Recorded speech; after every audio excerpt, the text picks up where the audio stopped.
The book's pages fluttered to the beginning once again. Faster than before, and he fell. The clouds parted over the Isles of Boreas. It was time to choose. The rebellion was in trouble.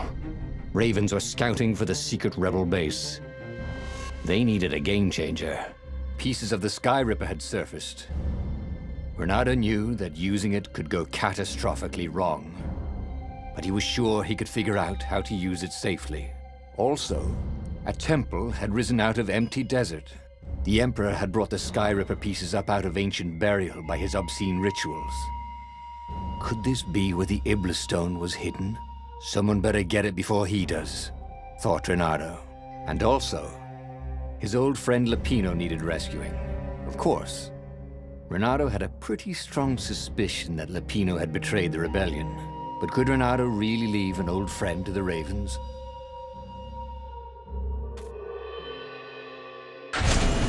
Every child knew about the Sky Ripper. The Transcendent Emperor had buried its pieces deep. And then, this Emperor's horrific sacrifices had brought it back to the surface. Renato wasn't exactly sure how to use the legendary weapon. But surely, there must be some way to do it without provoking another catastrophe. Had he, somehow, summoned the long-lost components of the legendary weapon out of the deep places of the Earth? It was more than Renato could fathom. But if he could find a legendary weapon, he would use it.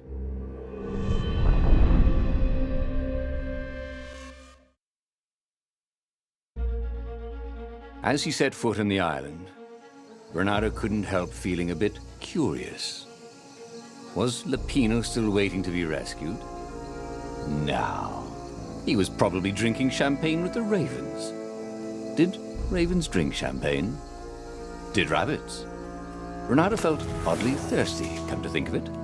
Why had he chosen the Sky Ripper? Renato never made plans that required constant vigilance. He was a hero. He didn't think too much. He just went with his gut and hoped it all worked out. The Sky Ripper was a long shot. He'd have to devote himself to it. No side journeys, no rescuing old friends. That was against his nature. Could he stick with it?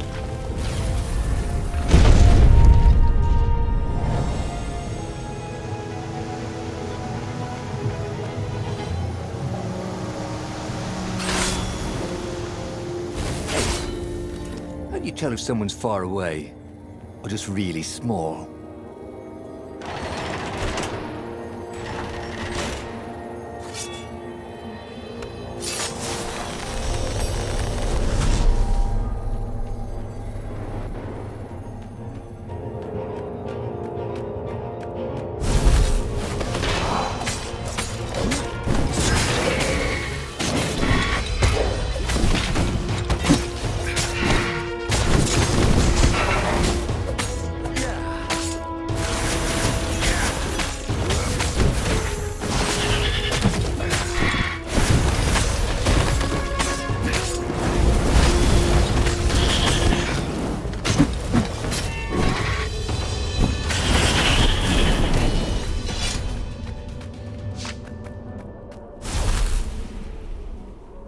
That had been his mistake before, not trusting Zenobia's feelings for him. But how could he have known, after all these years of silence?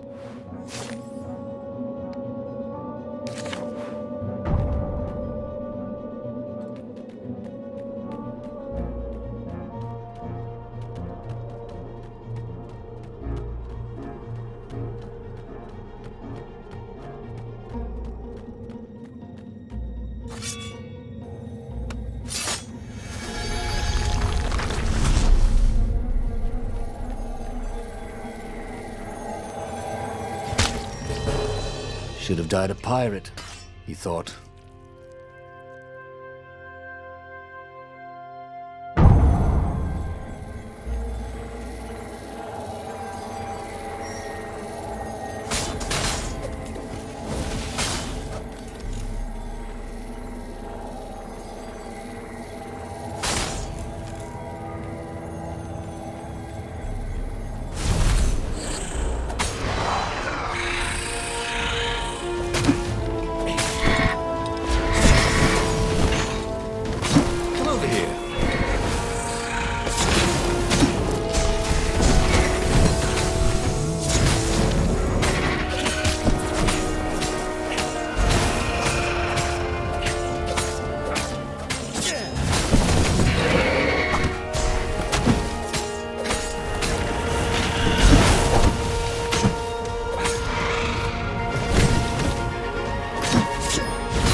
Skyripper's armature.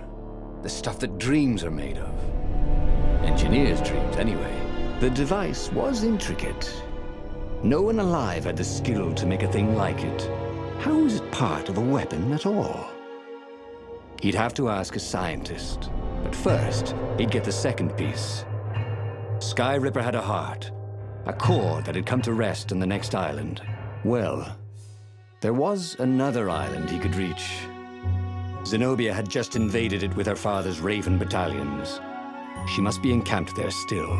But fighting Zenobia now, that made no sense at all. He'd already sacrificed one friend to get this armature, was it? He didn't need to hurry to face her. She would find him.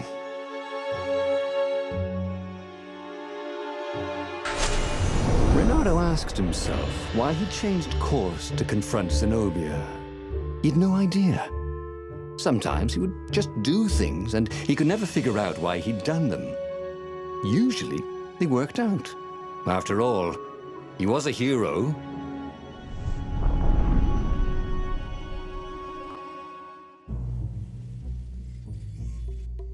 The truth is, though, he wanted to see her, wasn't it? It had been a dozen years since Swordfu School. He'd followed every rumor about her, every scrap of news. Not that he still loved her. After all, she was his enemy. No, it was solely because, know your enemy. All right, maybe he should stop pretending. He knew exactly how she felt about him. But their love affair always ended with a tragic death. Unless, maybe he could find a way to dodge tragedy. Surely he could, couldn't he?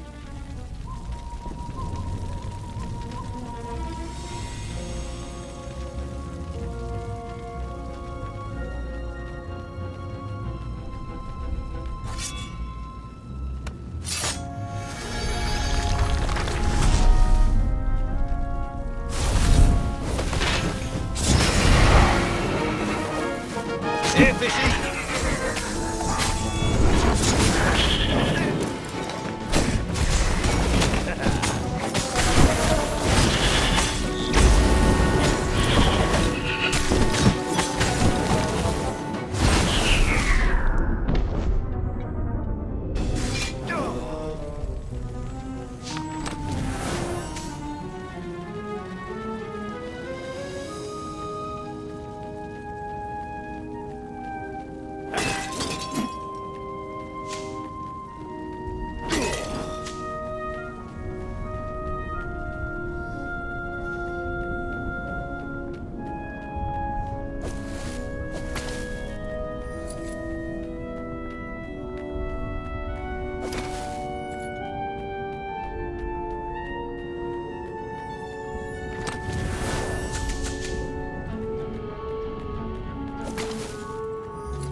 Couldn't do worse with Zenobia than he'd done with the core, could he?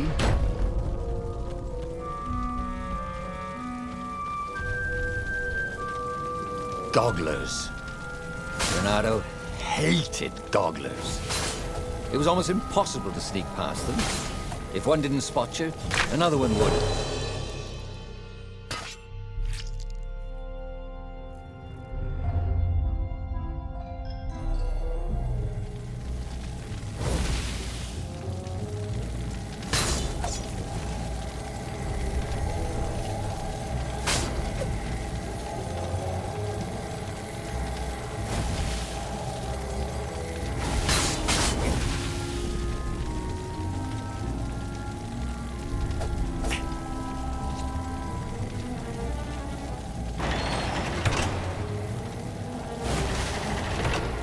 Reynardo wasn't entirely sure how he was going to capture Zenobia. She'd be expecting him. And he didn't have Lapino to cook up a clever plan. Why was it again that he hadn't got the core? Maybe because the results tended to be disastrous. These streets were familiar. The Swordfu School was closed now. He had been down that street 1,000 times. He knew that pub. He knew that alley. He knew the alley behind it much too well. No wonder Zenobia had chosen to invade this island herself.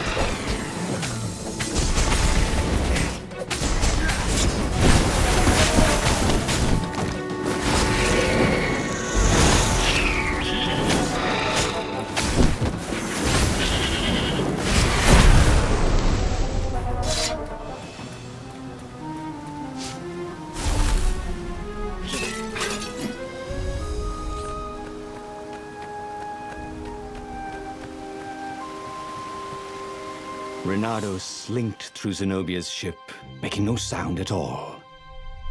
Where were her guards? Finally, he reached her bedroom. She was curled up on her bed. Oh, he'd forgotten how beautiful she was. How sleek, how soft. He tapped her on the shoulder with his sword. She vanished. And he suddenly noticed he couldn't move except his mouth. In fact, Sudi couldn't keep his mouth shut. He told Zenobia everything. Skyripper, the rebellion plans, even where the secret rebel base was, until he was hoarse. It was some kind of truth spell. A talky truth spell. She called her father by Farspeaker Toad and filled His Majesty in. But why didn't he get the core? Croaked the Farspeaker in something like His Majesty's croak. Because I missed you, darling. Reynardo grinned. He doesn't even know why, frowned Zenobia. That makes no sense. It's a trap, shouted the Emperor.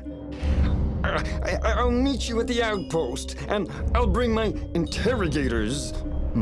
If Reynardo came face to face with the Emperor, maybe he could assassinate him. But maybe it would be smarter and safer to turn Zenobia against her father.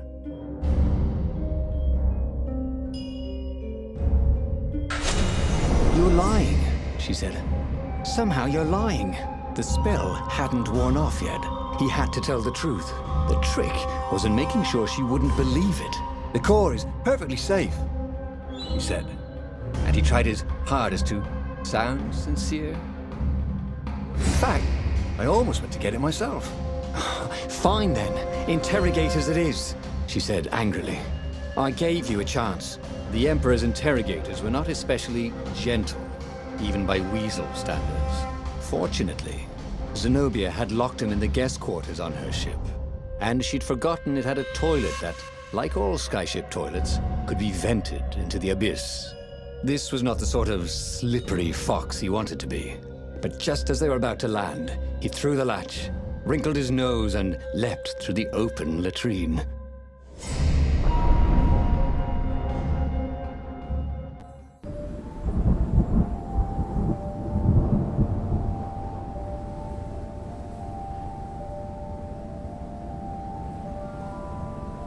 It was a short, safe landing. At least this part of the Nexus hadn't changed too much. Zenobia had been taking him to the Imperial outpost. She'd never expect him to go there by himself. Well, maybe she would. You never knew with her.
silent type. Bernardo knew Zenobia, and Zenobia knew him. She'd suspected a trick. Now he'd vanished. She would probably guess that was his plan all along. Perfect. Maybe she wouldn't use the Sky Ripper. At least not without taking it to the scientists at the observatory first. Meanwhile, the Emperor would be coming to the outpost personally. This could be good.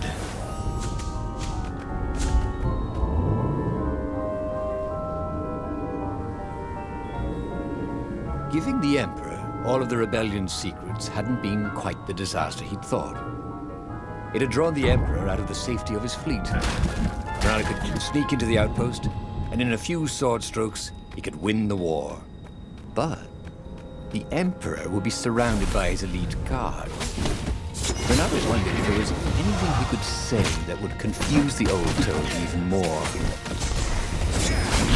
Words instead of his sword?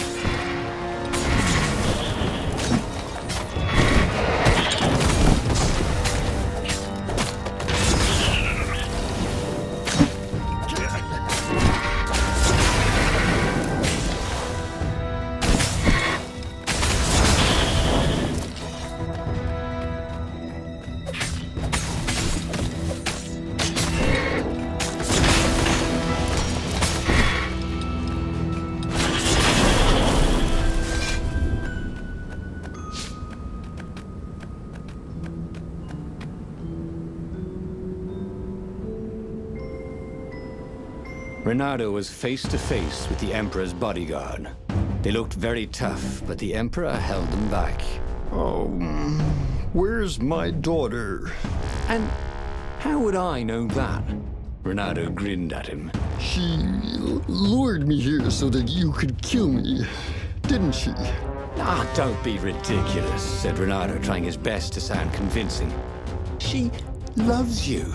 Oh, I knew it. The rabbit told me I couldn't trust her. The Emperor hopped out the door. His phalanx of bodyguards retreated carefully. Bernardo heard someone call, "Arrest her!" as they left. Well, that's a job well done, thought Bernardo. Now the fleet would be in all sorts of disarray.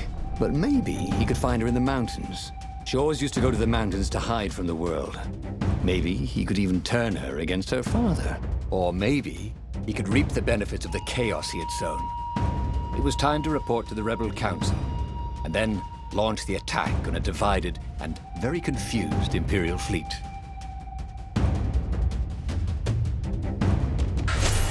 Bernardo felt very clever indeed.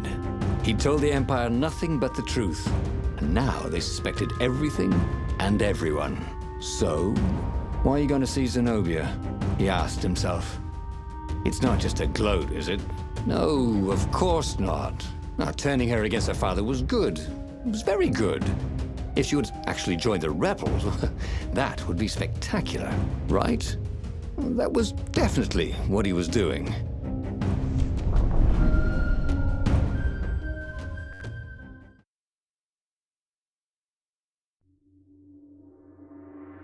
He wondered if he should have just told her the truth about her father. The Emperor had adopted her from a stray. That was the source of all her loyalty. But even then, he'd been dreaming of a bargain with the lost gods. They alone could make him immortal. The Emperor would have to seal that bargain with the life of someone who truly loved him. And who else truly loved the Emperor? But how could Bernardo tell her that now? Why would she ever believe him?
The funny thing was, she should have trusted him. He told her the truth, the whole truth, and nothing but the truth. Oh, all right. The truth was, he'd played her like a fiddle. And how often had he ever done that? She was so smart. Smarter than him, really.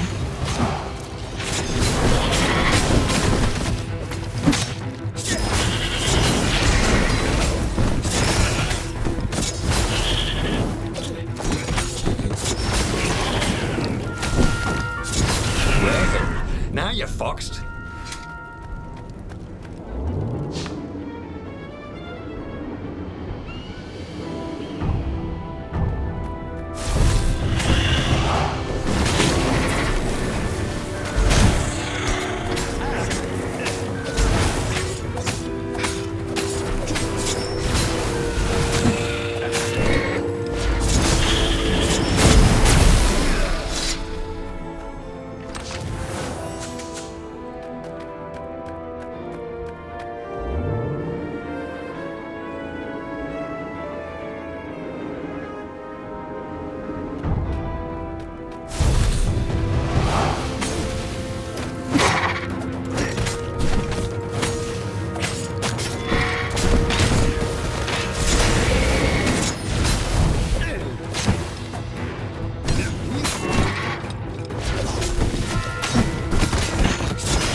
Taylor was going to charge for all the holes in his clothes.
Given away the location of the secret base. Fortunately, the Emperor thought it was all a trap. He even mistrusted his own daughter. Renato couldn't have done better if he'd planned it.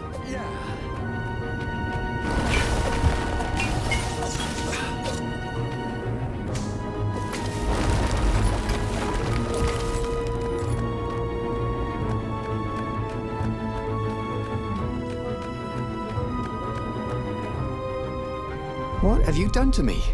Zenobia demanded. My own father thinks I'm a traitor. So? But I'm loyal. So what?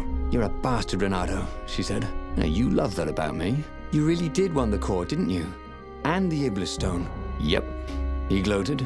You get all that? She said to the far speaker toad he'd failed to spot. I am so relieved, my daughter, said the far speaker. And Zenobia got into her ship and flew off. Damn it. The old far speaker trick. How had he missed it? This was very bad. Zenobia back in her father's good graces, and both of them ready to use the core and the Iblis stone. He got back on the Farfarer. Briefly, Renato thought of fleeing. The odds were surely against him. Never tell me the odds, he told himself. Odds confused him. He preferred to trust his gut. And so he sailed on to attack the fleet. Alone, if necessary.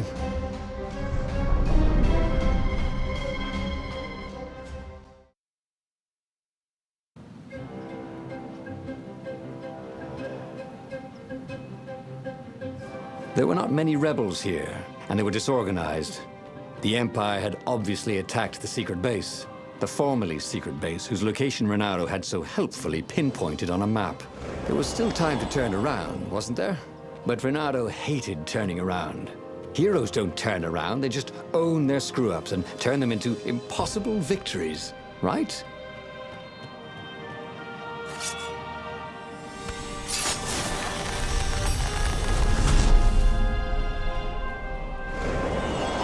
There it was again. The back door to the portal that went to the center of the fleet.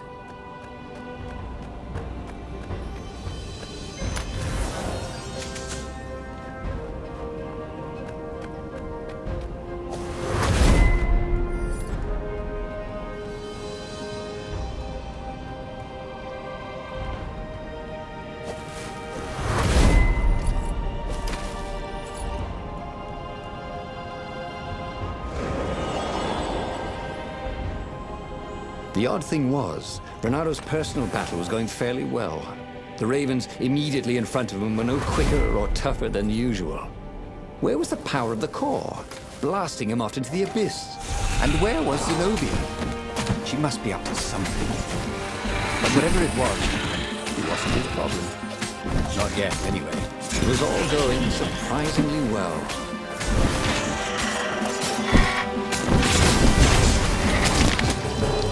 The goat.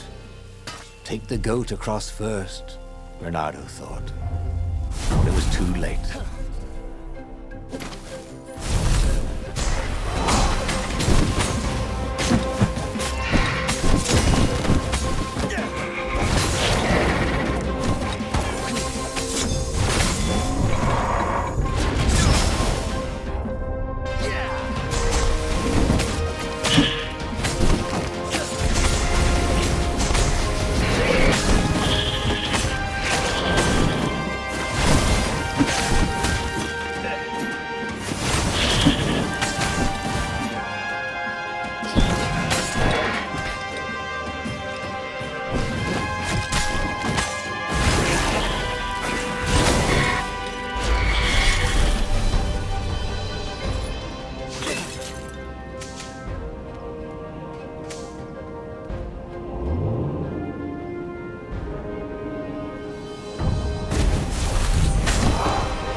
Soon he'd confront the Emperor.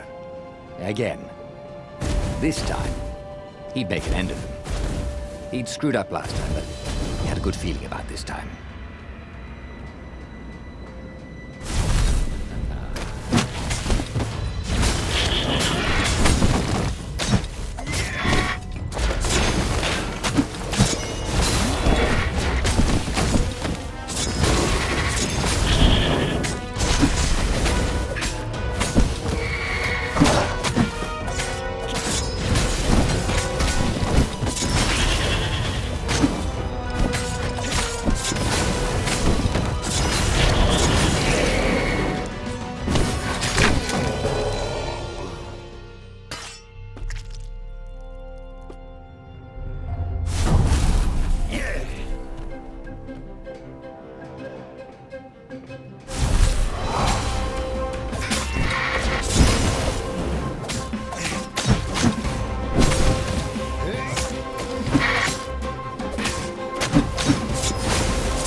At last, he came to Zenobia and the Emperor. She was sealing up a kind of squat coffin, banded with lead. So glad you're here.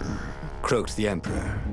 You will be witness to my final victory. That's creepy, Dad, said Zenobia.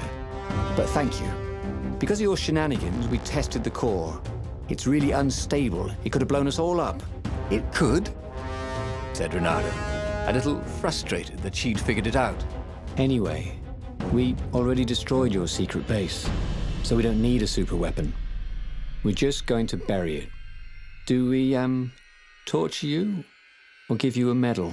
Sometime later, Renato got an invitation to attend the Emperor's ritual sacrifice of his daughter. They took him out of his dungeon cell and gave him all his medals to wear.